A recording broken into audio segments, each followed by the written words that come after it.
বাতিকবাবুর আসল নামটা জিজ্ঞেস করাই হয়নি। পদবী মুখার্জি। চেহারা একবার দেখলে বলা কঠিন। প্রায় 6 ফুট লম্বা।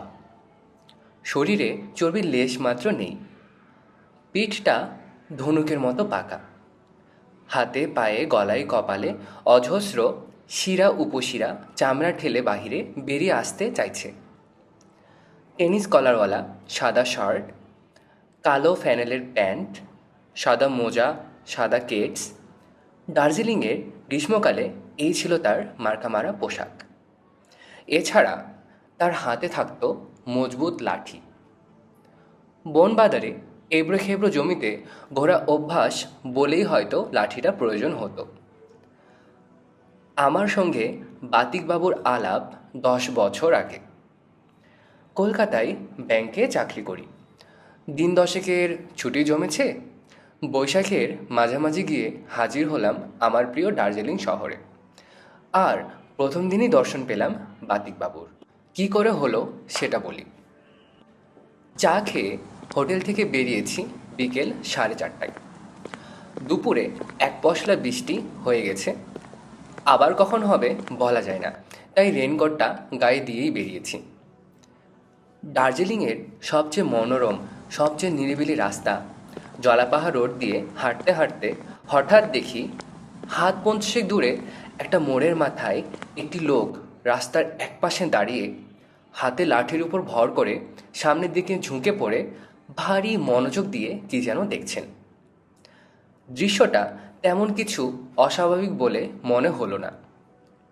জংলি ফুল বা পোকামাকড় সম্বন্ধে আগ্রহ থাকলে লোক ওভাবে ঘাসের দিকে চেয়ে থাকতেই পারে। আমি ভদ্রলোকের দিকে একটা মৃদু কৌতূহলের দৃষ্টি দিয়ে আবার এগোতে শুরু করলাম। কিন্তু কাছাকাছি পৌঁছানোর পর মনে হলো ব্যাপারটাকে যতটা স্বাভাবিক বলে মনে হয়েছিল ততটা নয়।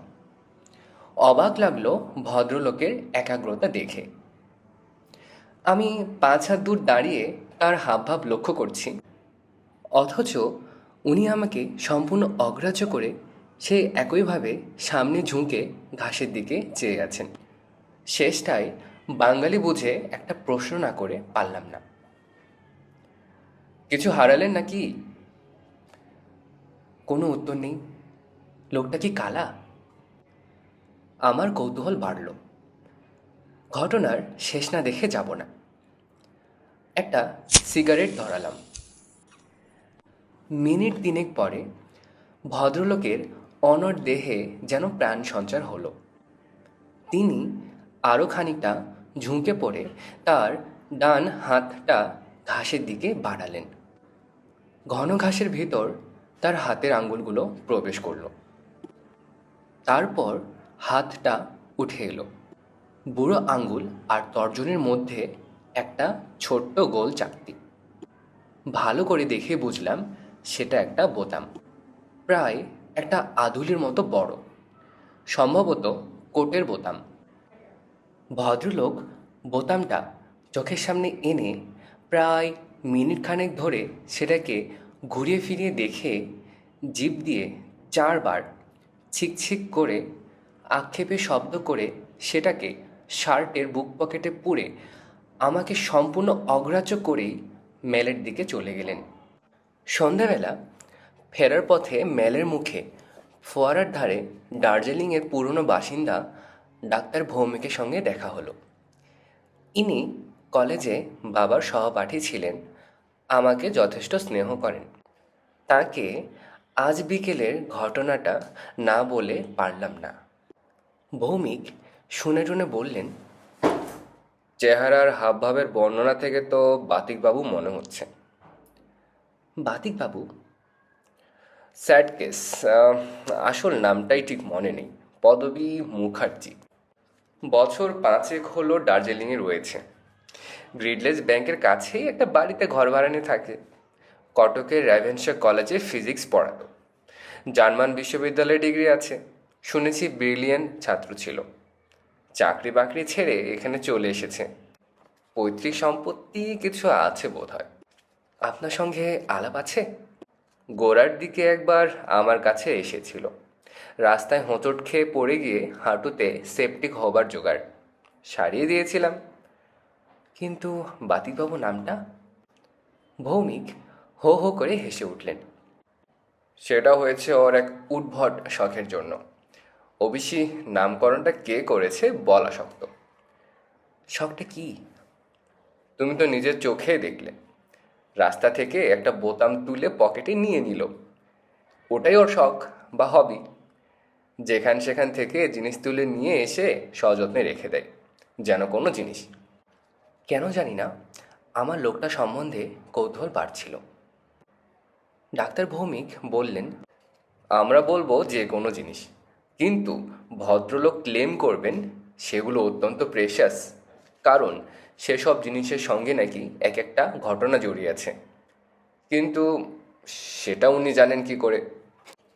ডাক্তার ভৌমিক তার হাত ঘড়িটা একবার দেখে নিয়ে বললেন, সেটা তুমি ওকে জিজ্ঞেস করে দেখো না। উনি ভিজিটর পেলে খুশিই হন, কারণ ওর গল্পের স্টক প্রচুর।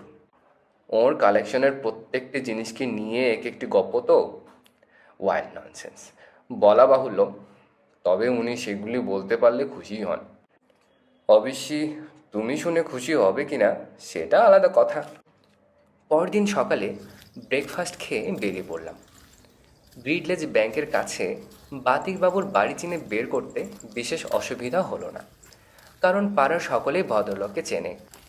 17 নম্বর বাড়ির দরজায় টোকা মারতেই ভদ্রলোক বেরিয়ে এলেন এবং আশ্চর্য এই যে আমায় দেখেই চিনলেন।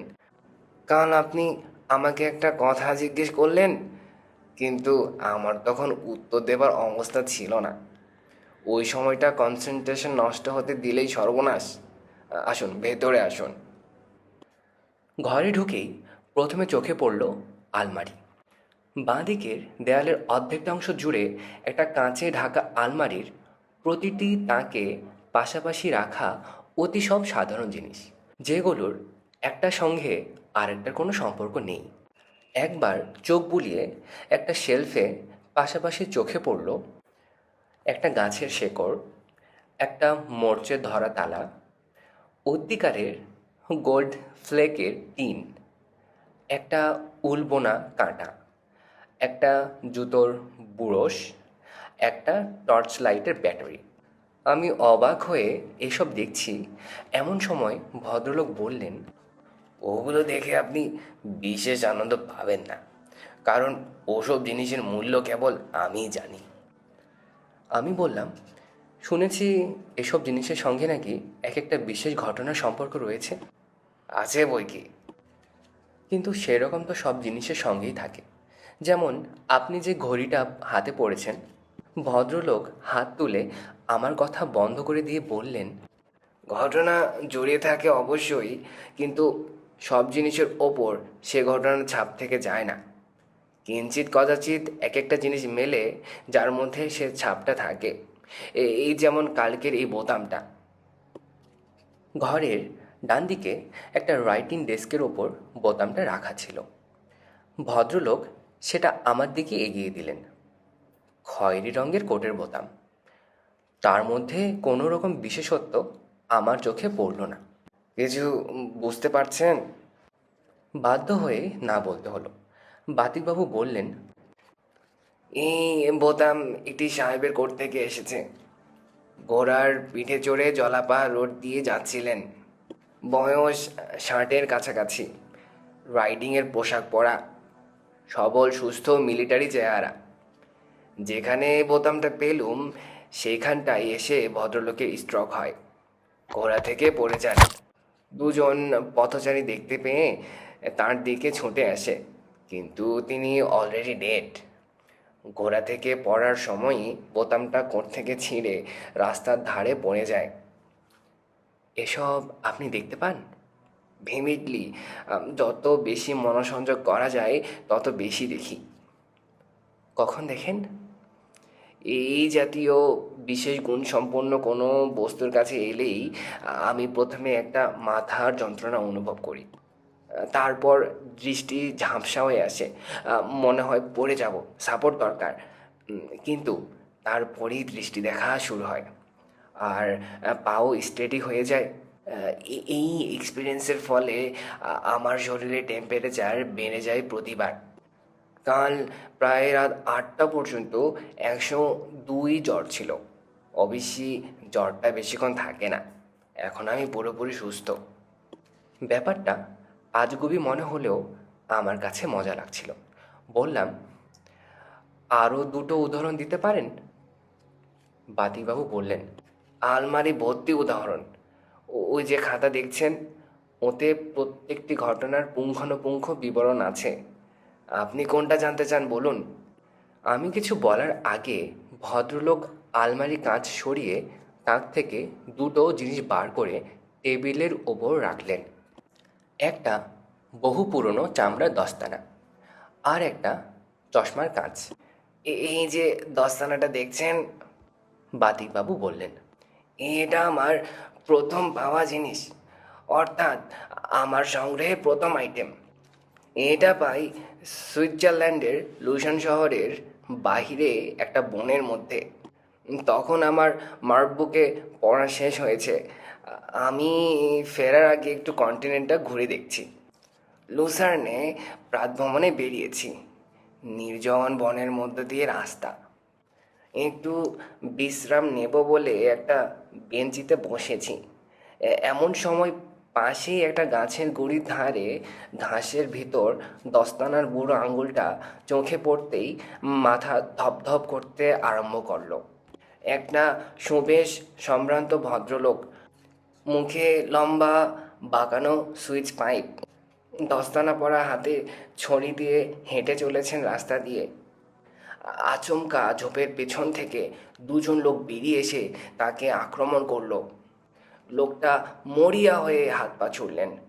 ধস্তাধস্তির ফাঁকে তিনি তার ডান হাতের দস্তানাটি হারালেন।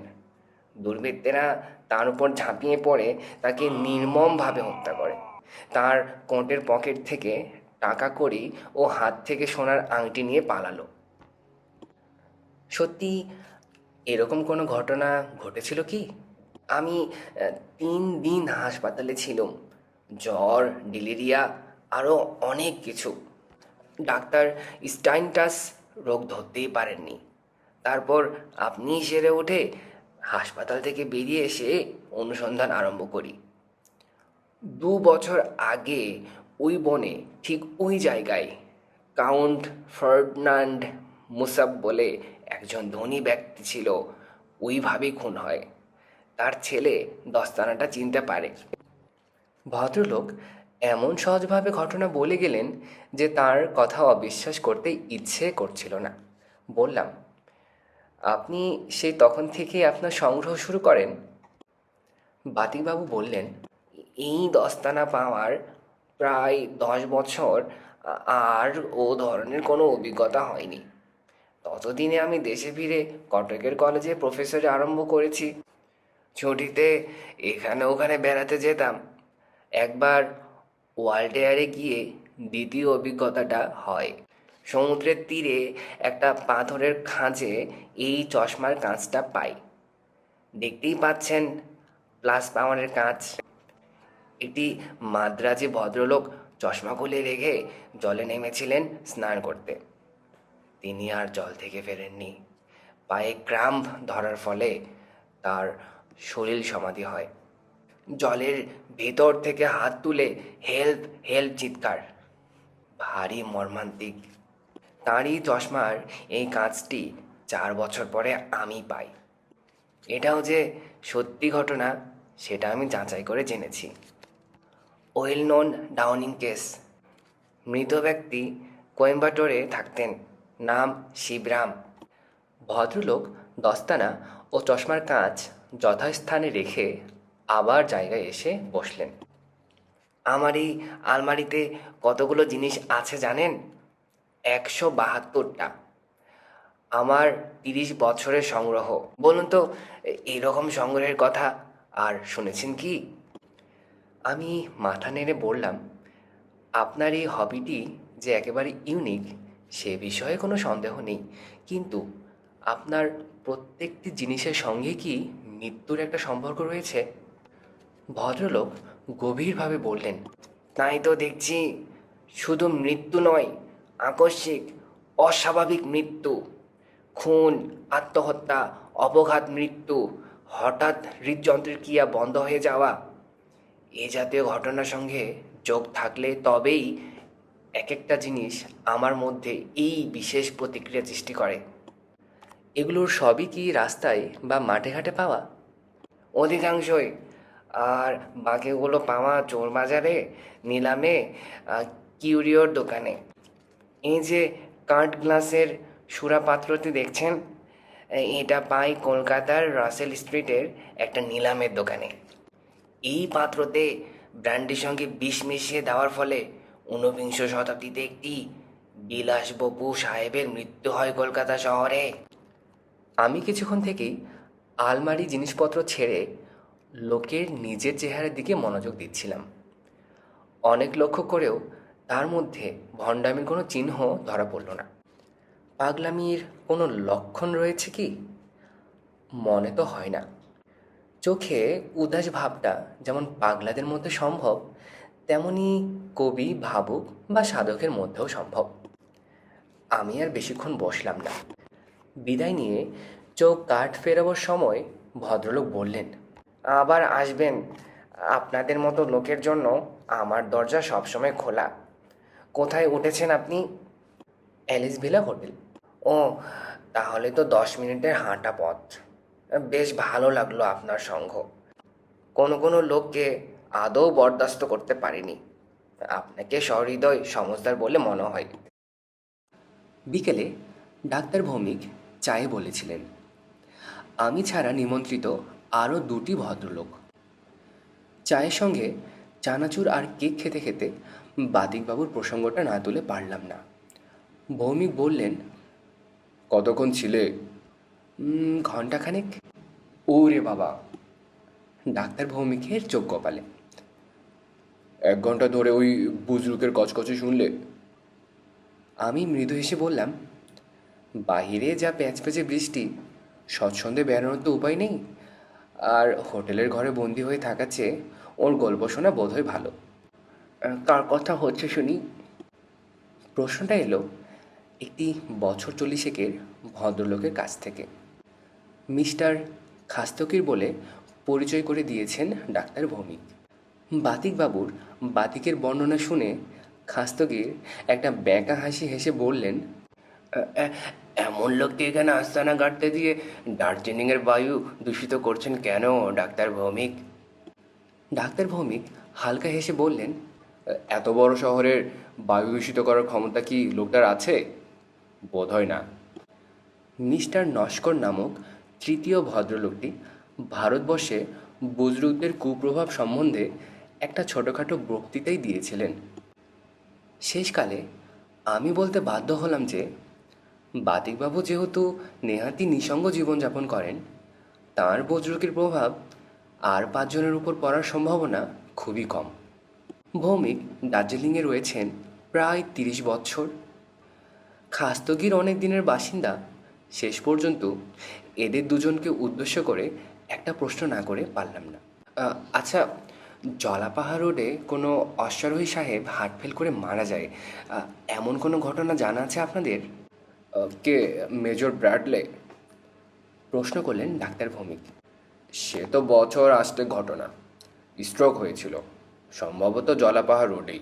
হাসপাতালে এনেছিল, কিন্তু তার আগেই মারা যায়। কেন বলো তো? আমি বাতিকবাবুর বোতামের কথাটা বললাম। মিস্টার খাস্তগির একেবারে তেলে বেগুনে জ্বলে উঠলেন। লোকটা এসব বলে অলৌকিক ক্ষমতা ক্লেম করছে নাকি? এ তো 1 নম্বরের শয়তান দেখছি হে। সে নিজে দার্জিলিংয়ে রয়েছে একদিন, ঘোড়ার পিঠে সাহেব মরেছে, সে খবর তো এমনিতে তার কানে পৌঁছাতে পারে। সেখানে অলৌকিক ক্ষমতার প্রয়োজনটা আসছে থেকে। কথাটা অবশ্যই আমারও মনে হয়েছিল। দার্জিলিংয়ে থেকে দার্জিলিংয়েরই একটা ঘটনা জানতে পারা বাতিকবাবুর পক্ষে মোটেই অসম্ভব না। আমি তাই আর প্রসঙ্গটা বাড়ালাম না। চায়ের পর্ব আর 5 রকম এলোমেলো কথাবার্তা শেষ হবার পর আমি ওঠার সঙ্গে সঙ্গেই মিস্টার নস্করও উঠে পড়লেন। বললেন উনিও অ্যালিস ভিলার দিকেই থাকেন, তাই আমার সঙ্গে একসঙ্গে হেঁটে ফিরবেন। আমরা ডাক্তার ভৌমিকের কাছ থেকে বিদায় নিয়ে বেরিয়ে পড়লাম। বাইরে সন্ধ্যা হয়ে এসেছে। আমি দার্জিলিংয়ে আসার পর এই প্রথম দেখলাম আকাশের ঘন মেঘে ফাটল ধরেছে, আর সেই ফাটলের মধ্য দিয়ে অস্তগামী সূর্যের রশ্মি মঞ্চের স্পটলাইটের মতো শহর ও তার আশেপাশের পাহাড়ের গায়ে পড়েছে। মিস্টার নস্করকে দেখে বেশ মজবুত মনে হয়েছিল, কিন্তু এখন বুঝতে পারছি চড়াই উঠতে তার বেশ বেগ পেতে হচ্ছে। হাঁপানির মধ্যেই জিজ্ঞেস করলেন, আপনার এই ভদ্রলোকটি কোথায় থাকেন? বললাম, দেখা করবেন নাকি? না না, এমনি কৌতূহল হচ্ছিল। বাতিকবাবুর বাড়ির হদিশ দিয়ে বললাম, ভদ্রলোক ঘুরতে বেরোন, হয়তো পথে দেখা হয়ে যেতে পারে। কি আশ্চর্য হলো তাই। কথাটা বলার 2 মিনিটের মধ্যেই দেখি একটা মোড় ঘুরে সামনে 20 হাত দূরে দেখি বাতিকবাবু ডান হাতে তার লাঠি আর বাঁ হাতে একটা খবরের কাগজের মোড়ক নিয়ে আমাদের দিকে এগিয়ে আসছেন। আমাকে সামনে দেখতে পেয়ে ভদ্রলোকের মুখের যে ভাবটা হলো, সেটা যদিও হাসি বলা চলে না, কিন্তু সেটা অপ্রসন্ন ভাব নয় নিশ্চয়ই।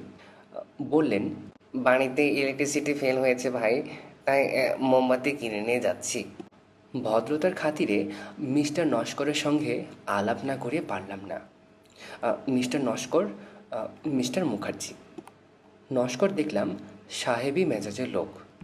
নমস্কার না করে ডান হাতটা বাড়িয়ে দিলেন। বাতিকবাবু মুখে কোনো রকম সৌজন্য প্রকাশ না করে তার হাতটা ধরে হ্যান্ডশেক করলেন। তারপর যেমন দাঁড়িয়েছিলেন তেমনই দাঁড়িয়ে রইলেন। আমরা তো বটেই, মিস্টার নস্করেরও নিশ্চয়ই বেশ অপ্রস্তুত লাগছিল। প্রায় আধ মিনিট চুপ করে থাকার পর আর না পেরে নস্কর বললেন, ওয়েল, আমি তাহলে এগোই। আপনার কথা শুনছিলাম, লাকিলি আলাপ হয়ে গেল। চলি মিস্টার মুখার্জি। আমাকেও বাধ্য হয়ে কথাটা বলতে হলো। বাতিকবাবুকে এবার সত্যিই পাগল মনে হচ্ছিল। রাস্তার মাঝখানে কাঠের পুতুলের মতো দাঁড়িয়ে কী যে ভাবছেন তা উনিই জানেন। আমাদের দুজনের বিদায় নেওয়াটা উনি যেন গ্রাহ্যই করলেন না। নস্করকে না হয় পছন্দ না হতে পারে, আমার সঙ্গেই তো আজকে সকালেই দিব্যি ভালো ব্যবহার করেছেন। ভদ্রলোককে ছাড়িয়ে এগিয়ে গিয়ে ফিরে দেখলাম তিনি এখনও সেভাবেই দাঁড়িয়ে আছেন। নস্কর মন্তব্য করলেন, আপনার কাছে শুনে যতটা সিটগ্রস্ত মনে হয়েছিল, এখন দেখছি তাঁর চেয়েও কয়েক কাঠি বেশি। রাত 9টা। সবেমাত্র ডিনার শেষ করে একটা পান মুখে দিয়ে গোয়েন্দা উপন্যাসটা নিয়ে বিছানায় ঢুকবো ভাবছি, এমন সময় বেয়ার এসে খবর দিল একজন লোক নাকি আমার খোঁজ করছে। বাহিরে বেরিয়ে এসে রীতিমতো অবাক হয়ে গেলাম। এত রাত্রে বাতিকবাবু আমার কাছে কেন? আজই সন্ধ্যাবেলা ভদ্রলোকের যে মুহ্যমান ভাবটা দেখলাম, সেটা যেন এখনও সম্পূর্ণ কাটেনি। বললেন, একটু বসবার জায়গা হবে ভাই, নিরিবিলি। বাইরে দাঁড়াতে আপত্তি ছিল না, কিন্তু আবার গুঁড়ি গুঁড়ি বৃষ্টি শুরু হয়েছে। ভদ্রলোককে আমার ঘরে নিয়ে এলাম। চেয়ারে বসে হাঁপ ছেড়ে বললেন, পালসটা একবার দেখো তো। তুমি বলছি, কিছু মনে করো না। গায়ে হাত দিয়ে চমকে উঠলাম। রীতিমতো জ্বর। ব্যস্ত হয়ে বললাম, একটা অ্যানাসিন দেব? আমার সঙ্গেই আছে। বাতিকবাবু হেসে বললেন, কোনো সিনেই কাজে দেবে না। জ্বরটা থাকবে এ রাতটা, কাল রেমিশন হয়ে যাবে। কিন্তু আসল ব্যাপারটা তো জ্বর না। তোমার কাছে চিকিৎসার জন্য আসিনি। আমার যেটা দরকার সেটা ওই আংটিটা। আংটি? কোন আংটির কথা বলছেন ভদ্রলোক? আমার হতভম্ব ভাব দেখে ভদ্রলোক যেন একটু অসহিষ্ণুভাবেই বললেন, ওই যে লস্কর না টস্কর কি যেন বললেন, তার হাতের আংটিটা দেখেননি? সস্তা আংটি, পাথর টাথর নেই, কিন্তু ওটি আমার চাই। এখন মনে পড়ল মিস্টার নস্করের ডান হাতে একটা রূপোর সিগনেট রিং লক্ষ্য করেছিলাম বটে।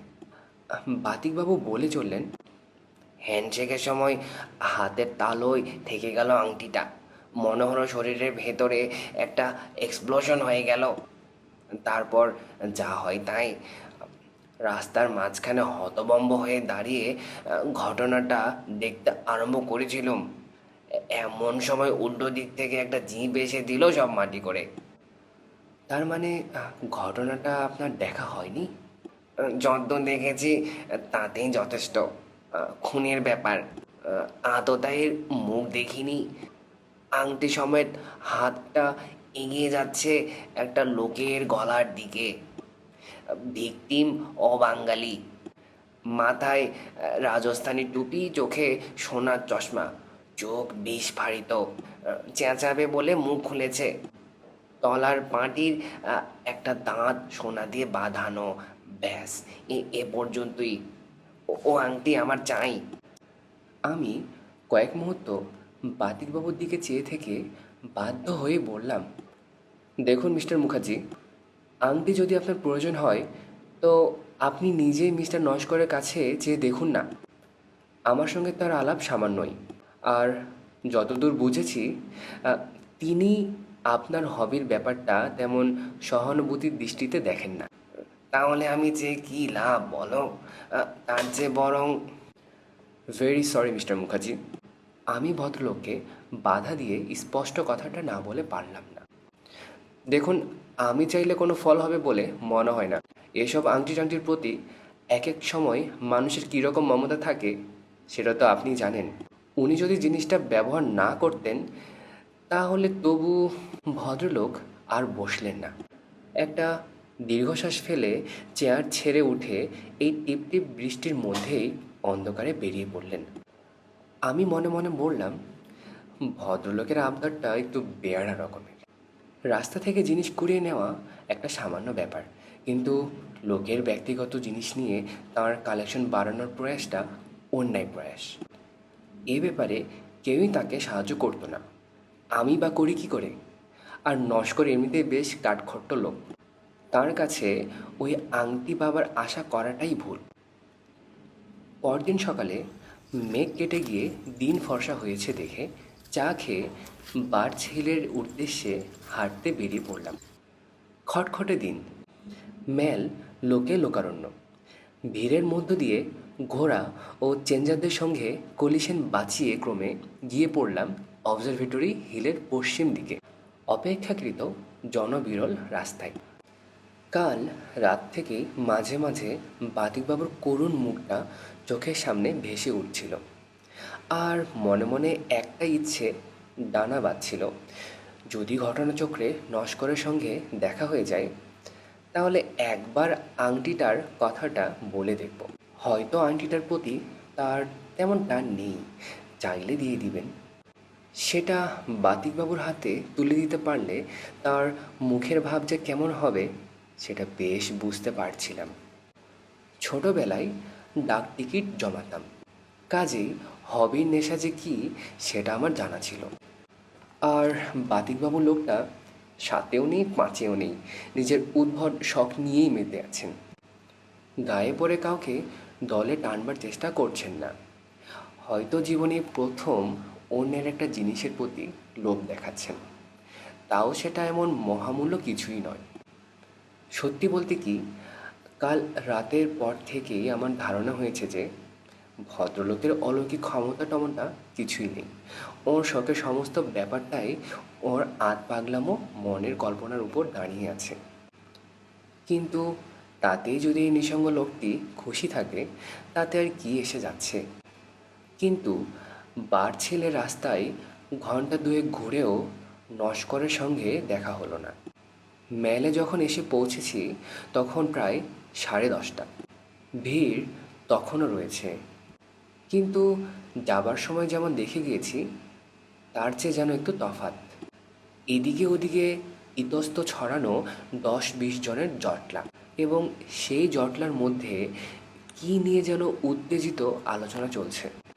এগিয়ে যেতে পুলিশ, তদন্ত, খুন ইত্যাদি কথাগুলো কানে আসতে লাগলো।